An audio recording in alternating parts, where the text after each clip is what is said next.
आखिरी रात जब ये सारा मुल्क सारा क्योस में था, असद कैसर साहब यकदम आके उन्होंने रिज़ाइन किया और बात आगे चली, तो आपको अंदाज़ा था कि ये बात आगे चल पड़ेगी या आपको था कि ये डेडलॉक रहेगा और मज़ीद क्योस फेस करना पड़ सकता है? नहीं, क्योंकि सुप्रीम कोर्ट ऑफ पाकिस्तान का फैसला आ चुका था, तो ये तो कंफर्म था कि यार कुछ ना कुछ अब ये किसी ना किसी तरफ लगेगा और बात चलेगी आगे। लेकिन असद कैसर साहब ने जिस तरह आके अपनी जो है वो इजहार हमदर्दी किया अपने कप्तान के साथ, तो मैं उसको अप्रिशिएट करता हूँ कि इस तरह के अच्छे लोग जो है वो बड़ी मुश्किल से मिलते हैं। खान साहब अल्हम्दुलिल्लाह कदर नहीं करते, ना उन्होंने जहांगीर तरीन की कदर की, ना उन्होंने अलीम खान की कदर की। ओन चौधरी उनका करीबी साथी, उनके साथ साये की तरह होता था। उसने ईद नहीं देखी, उसने कोई इवेंट नहीं देखा अपने बच्चों के साथ, वो जनाब इमरान खान को टाइम देता था। फिर मुझ जैसे लोग, मेरे जैसे 23 आज़ाद अरकान जो है वो शामिल हुए थे, जिसकी वजह से पंजाब हुकूमत बनी थी। 23 आज़ाद अरकान, एक वज़ीर आला को बनने के लिए 186 वोट दरकार होते हैं। 186 ही मिले थे उस्मान बुज़दार को, 185 भी होते तो वज़ीर आला ना बन सकता। तो 23 आज़ाद अरकान का उसमें हाथ था। उनके साथ क्या हुआ, यानी जिसने इमरान खान साहब के साथ अच्छाई की, आगे से अल्लाह का शुक्र है कि भी जो है ना वो कोई सिला नहीं मिल सकता। तरीन साहब और इमरान खान साहब के अगर आप कोई 3-4 बड़ी वजूहात बताएं कॉन्फ्लिक्ट की, मसले की, लड़ाई की, और आपको कन्फर्म था, आपने कई दफ़ा बहुत सारी जगहों पे बताया ये बात करते हुए जर्नलिस्टों से कि तरीन साहब इमरान खान साहब से सुलह आप नहीं करेंगे। जब टीवी पे टिक्कर्स भी चल रहे थे कि उन्होंने तबीयत पूछी है, हाल पूछा है, तो आपने कैटेगोरिकली बताया था कि ये सुलह नहीं करेंगे। ऐसी कौन सी वजूहत आपको पता है कि ये दूरी हमेशा के लिए अब हो चुकी? वो तो खैर अब तो मंजर आम पे आ गई सारी चीज़ें, लेकिन वजूहात मैं जानना चाह रहा हूँ। देखिए, जहांगीर तरीन जो है ना वो एक बड़े एक वज़ादार आदमी का नाम है। जब आप उसके ख़िलाफ़ FIR दर्ज करवा देंगे, जब आप उसके बेटे के ख़िलाफ़ FIR दर्ज करवा देंगे, तो मैं समझूंगा शायद रास्ता दोबारा निकल आए। लेकिन जब आप उनकी मिसेज़ के ख़िलाफ़, जब आप उनकी बेटी के ख़िलाफ़ इस तरह की हरकतें शुरू कर देंगे, तो मुझे तो नहीं लगता कि भी इस तरह की बात किसी को भी बर्दाश्त होती है। बेटियां तो सबकी साझी होती है। ये आपको लगता है कि शहजाद अकबर साहब के कहने पे हुआ या इमरान खान के कहने पे ये सारा हुआ? ऑब्वियसली साबित हो गया कि शहजाद अकबर साहब इस सब चीज़ के पीछे थे। हम बार बार इमरान खान साहब से हम मिले पूरे ग्रुप की शक्ल में। उसका ना मैं ये सवाल, इसकी एक मैं बैकग्राउंड थोड़ी सी आपसे शेयर करूँ ताकि मुझे समझने में आसानी रहे। जैसे आखिरी रात ये सारे जर्नलिस्टों के साथ इमरान खान साहब बैठे हुए थे, तो जर्नलिस्ट रिपोर्ट करते हैं कि उन्हें कुछ चीज़ों का आधा पता था, कुछ का पूरा नहीं पता था, कुछ चीज़ें बताई गई थी, कुछ नहीं बताई गई थी। मतलब उन्होंने ये नहीं पता था कि उनकी पिटीशन जो उन्होंने सुप्रीम कोर्ट भेजी थी वो नहीं फैसिलिटेट की गई, उन्हें नहीं पता था, तो जर्नलिस्टों ने बताया। तो इसी तरह शहजाद अकबर साहब उन्हें ठीक नहीं बताते थे, या ये मैं समझना चाह रहा हूँ तरीन साहब के क्या है? देखिए मेरी बात सुने, अगर शहजाद अकबर साहब सही नहीं बताते थे और इमरान खान को आधी चीज़ें पता थी, आधी नहीं पता थी, ये मेरी नाअहली तो नहीं है। वो प्राइम मिनिस्टर ऑफ पाकिस्तान है, उनके नीचे जो है ना वो बेशुमार एजेंसियां थीं, उनके नीचे बेशुमार इदारे थे जो उनको रिपोर्ट कर सकते थे। अगर शहजाद अकबर साहब उनको सही नहीं बताते थे और इमरान खान को बात नहीं पता थी, तो मैं समझता हूँ ये तो और जो है वो एक मेरे लिए हैरानकुन बात है कि प्राइम मिनिस्टर को अगर इन बातों का नहीं पता, क्योंकि प्राइम मिनिस्टर को तो हर चीज़ रिपोर्ट की जाती है और हो भी उनके बिल्कुल करीबी नंबर 1 फ्रेंड की, तो उनको अगर उसमें उनके नहीं पता तो फिर हमारा तो फिर कोई हाल ही नहीं। अब घर की फैमिली खातीन को जब बीच में डाला तो आप कहते हैं कि यहाँ से काम शुरू हो गया। जी, मुझे अंदाज़ा था कि भी अब जहांगीर तरीन साहब की वापसी शायद मुमकिन नहीं रही, क्योंकि मैं उनके साथ बड़ा करीब रहा हूँ, अब भी हूँ। तो मैं जब उनसे बात करता था वो बड़े डिसहार्ट थे इस बारे में कि भाई उनकी फैमिली को जो है वो अगर टॉर्चर किया जा रहा है तो फिर पीछे रह क्या गया, फिर कुछ भी नहीं है। शायद वो सियासत तो छोड़ देते, लेकिन शायद वो वापस न जाते। नहीं, अलीम खान साहब पर ये इल्ज़ाम भी तो आया कि उन्होंने खान साहब की हुकूमत को स्टेबलाइज भी किया, लेकिन अपने बिज़नेस को इस्टेब्लिश करने के लिए बहुत सारा हुकूमत से पैसा भी उन्होंने, बिज़नेस अपने उनके फ्लोरिश होते गए। 3.5 साल उसमें ये मिसाल दी जाती रही, इस बुनियाद पे फिर रेफरेंस बने। ये हुकूमती वर्जन में क्या हो? देखें, अलीम खान साहब की बात अगर आप कर रहे हैं तो वो उनका तो ताल्लुक नहीं है शुगर उससे, लेकिन तरीन साहब की अगर बात करें बिल्कुल है। 3.5 साल जो है वो हुकूमत इनकी रही है।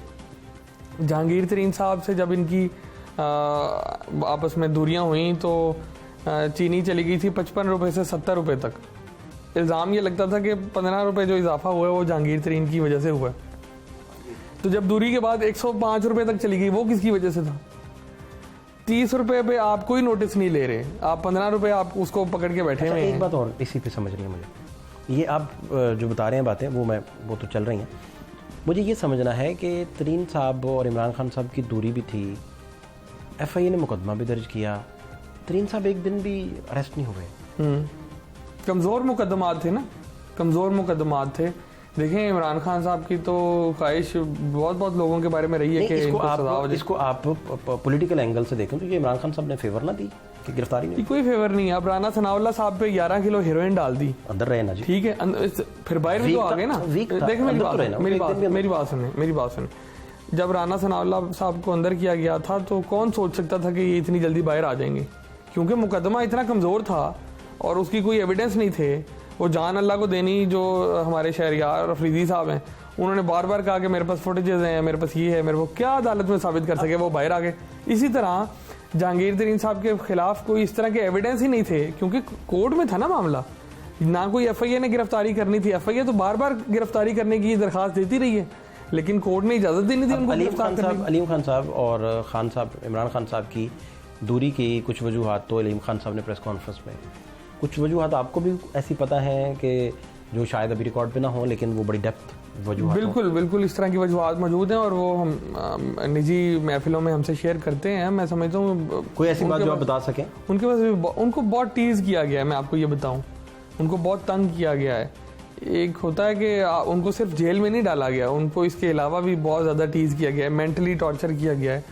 शायद वो खुद कभी कस्टडी के दौरान, उससे पहले, और उनकी फैमिली को बहुत टीज किया गया। ये बात अभी शायद मंजर आम पे नहीं है, लेकिन ये बात आएगी। कौन? ऑब्वियसली गवर्नमेंट वाली साइड से ही होता था ना। और अगर इमरान खान साहब की गवर्नमेंट थी, उस्मान बुज़दार साहब की, इमरान खान साहब की, तो अगर उस्मान बुज़दार साहब कुछ करते थे, ऑब्वियसली शायद उसका ऊपर से आशीर्वाद होता होगा, तो फिर ही करते होंगे। तो ये आप कहते हैं कि टीज करने का मामला जो था, ये चीज़ें वक्त आने पे सामने आएंगी। मैं आपको बता रहा हूँ, अलीम खान साहब खुद शायद कल ही जो है ना वो सारी चीज़ें खोल दें, लेकिन उसमें ये चीज़ लाजमी आएगी कि उनकी फैमिली को भी तंग किया गया। अच्छा, अब इधर पंजाब में कल से बड़ी एक कंट्रोवर्सी चली हुई लाहौर में कि अलीम खान साहब की, हमजा साहब की लड़ाई हो गई और बड़ी शदीद हुई, और ये क्या बातें हैं? कल पार्लिमानी पार्टी का इजलास था, तकरीबन हमारे 200 के 200 मेंबरान वहाँ पे मौजूद थे।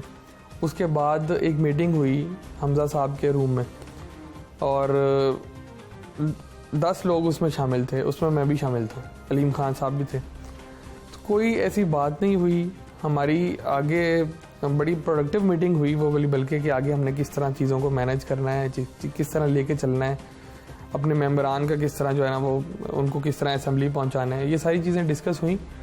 कोई ऐसी बात नहीं है। इस तरह की बातें करके तो यही, ऐसा तो नहीं कि कोई लड़ाई झगड़ा हो गया हो, लेट्स सपोज, और बाद में सुलह सफाई हो गई हो, या बात उस लेवल तक ना जा सकी हो। मैं आपको ये बता रहा हूँ कि भाई कैटेगोरिकली ऐसी कोई बल्कि तल्ख कलामी भी नहीं हुई।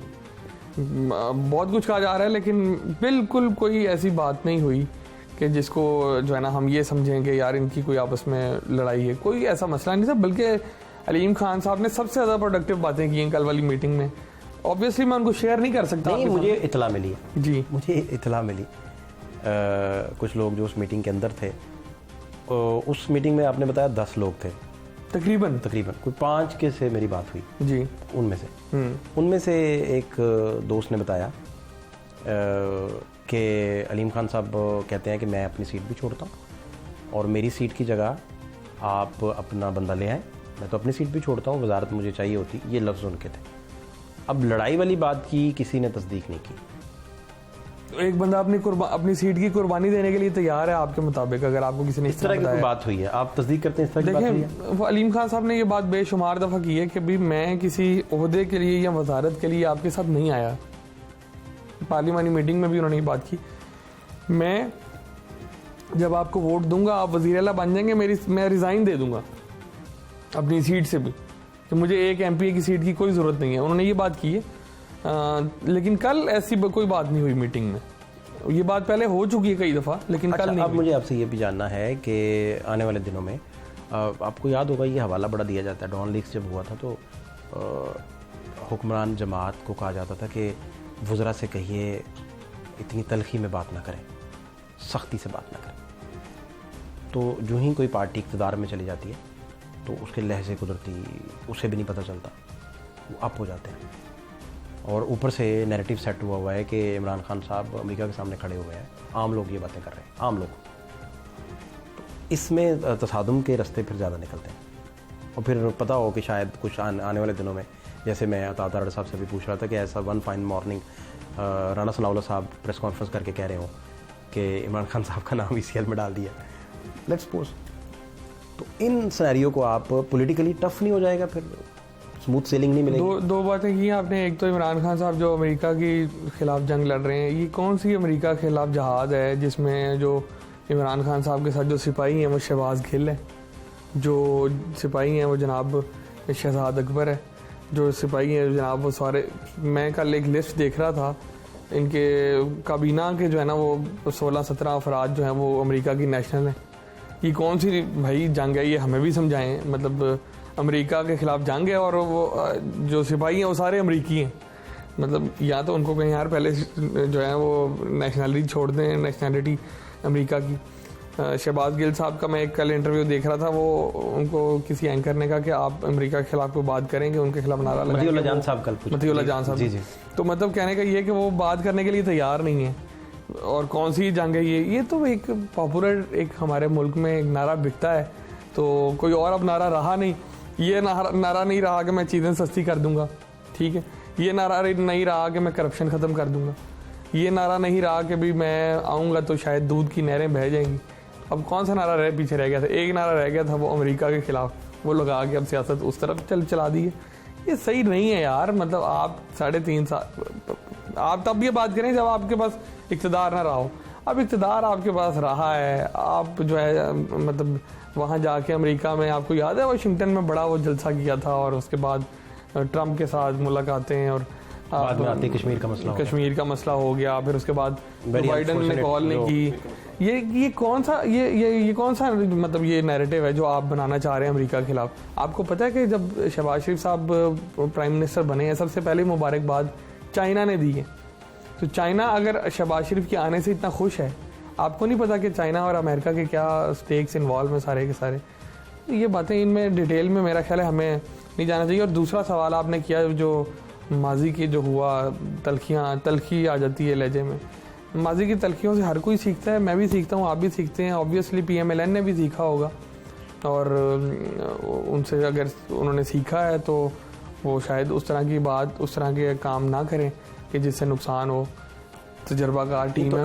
अभी जब हमजा साहब CM बनेंगे तो आप जब तक पार्लियामान में हैं, मतलब को D सीट का मसला नहीं हो जाता या सुप्रीम कोर्ट उस पर पूरा उस रेफरेंस पे कोई फैसला नहीं दे देता, तो कोई मिनिस्ट्री वगैरह भी आप लेंगे? आप मेरी स्पेसिफिक मेरी बात कर रहे हैं या ओवरऑल? मैंने ऐसी कोई शर्त नहीं रखी। देखें, मेरा ये कभी भी टारगेट नहीं रहा। मेरी तो एक सिंपल सी बात है कि भी मैं जिस हल्के से मुंतखब हुआ हूँ उसके काम करवा सकूँ, उन लोगों के दुख दर्द में कमी जितनी मैक्सिमम हो सके वो ला सकूँ।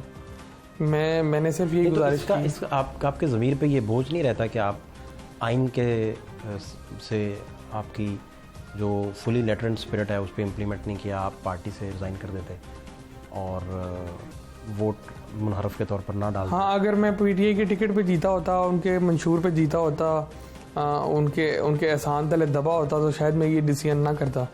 क्योंकि मैं उनके मंशूर के ख़िलाफ़ जीता हूँ, उनके कैंडिडेट को हराया है, अपना इंडिपेंडेंट जीता हूँ, तो मैं फ़ैसले करने में भी इंडिपेंडेंट हूँ। हाँ, अगर उन्होंने मुझ पर कोई एक एहसान किया होता, सिंगल 3.5 साल में उनकी हुकूमत में एक कोई सिंगल पेनी का एहसान किया होता, यही फंड्स के सूरत में किसी और मतलब आपके कहने का मतलब अकोमोडेट किया मैंने कुछ ना कुछ भी लिया हो ना PTI से, तो मैं आज भी वापस जाने के लिए तैयार हूँ। अगर कुछ भी दिया हो मुझे PTI ने, मुझे क्लेम करेंगे, मीडिया पे मेरे साथ आ जाएं, कुछ एक चीज़ क्लेम कर दें यार कि यार ये चीज़ तो हमने आपको। शाह महमूद कुरैशी जो हैं वो इमरान खान साहब के हकीकी साथी साबित हुए, एंड तक देखें साथ खड़े हुए जी। बहुत सारे लोग उन पे बहुत सारी बातें करते थे, लेकिन उन्होंने सारी बातों को, आपका इस पे क्या रिस्पॉन्स है? मैं आपको एक बात बताऊँ, वक्त के साथ शायद ये भी बात बाहर आए, उनकी जगह नहीं कोई बन रही। पीपल्स पार्टी में उनकी जगह नहीं बन रही क्योंकि बिलावल भुट्टो से डायरेक्ट उनका क्लैश हुआ है, और मुस्लिम लीग नून में उनकी जगह नहीं बन रही। उसकी भी बहुत सारी वजूहत हैं जो टाइम आने में सामने आएंगी। ऑब्वियसली जो है ना वो या तो उन्होंने पहले कभी पार्टी ना चेंज की हो, फिर तो आप मुझे बताएं। 3 दफ़ा तो उन्होंने खुद पार्टी चेंज की है। पहले वो मुस्लिम लीग नून में थे, नवाज शरीफ साहब की काबीना में रहे, ये सूबाई काबीना में। फिर वो पीपल्स पार्टी में चले गए, यूसुफ रज़ा गिलानी साहब की काबीना में रहे हैं, आसिफ जरदारी साहब के साथ काम करते रहे। फिर अब इमरान खान साहब की काबीना में बैठे हुए थे। तीन पार्टियां तो खुद बदल चुके हैं। तो मेरा ख्याल है उनको ये भाषण नहीं देना चाहिए कि पार्टी चेंज करने के क्या नुकसान होते हैं और क्या। लेकिन इस दौरानिया में उन्होंने जम के तकरीरें की, 2.5 घंटे पार्लियामेंट में देखें अंगेज रखा, लंबी लंबी तकरीरों करने का। जब बंदे के पास रास्ता नहीं होता फिर इसी तरह ही करना पड़ता है, मजबूरियाँ भी कुछ चीज़ होती हैं। तो शहबाज कराची भी मजबूर थे, ऑब्वियसली मजबूर थे, उनकी नई कोई जगह बनती है, अब क्या करें। तो अभी आप कितनी देर देख रहे हैं शहबाज शरीफ साहब चलते जाएंगे? मेरा ख्याल है कि शहबाज शरीफ साहब जो है वो यहाँ तहरीक इंसाफ वो माहौल बना देगी कि री इलेक्शन में आपको जाना पड़ेगा सबको। माहौल क्या, तहरीक इंसाफ ने एक दफ़ा आपको याद है 126 दिन का धरना किया था। तो माहौल इस इलेक्शन इस तरह नहीं होते कि आप 10,000 बंदे को बाहर निकाल दें तो इलेक्शन हो जाएंगे। 1.5 करोड़ वोट लिया होता है एक पार्टी ने, तो 10,000 लोगों को बाहर निकालने से इलेक्शन नहीं होते भाई, 20,000 लोगों को बाहर निकालें। शहबाज शरीफ साहब बेसिक मैं समझता हूँ कि कॉन्स्टिट्यूशनल अमेंडमेंट्स करेंगे और जो जिनकी ज़रूरत है टाइम कितना, इलेक्शन रिफॉर्म्स करेंगे। मेरा ख्याल है 6 महीने मुझे लगता है। खुद ही फिर इलेक्शन में चले जाएंगे 6 ये और 3 अबूरी सेटअप। हाँ, 2022 के एंड में या 23 के शुरू में मुझे लगता है, मैं ये अपनी ज़ाती राय दे रहा हूँ, मुझे लगता है कि इलेक्शन होंगे। Thank you so much.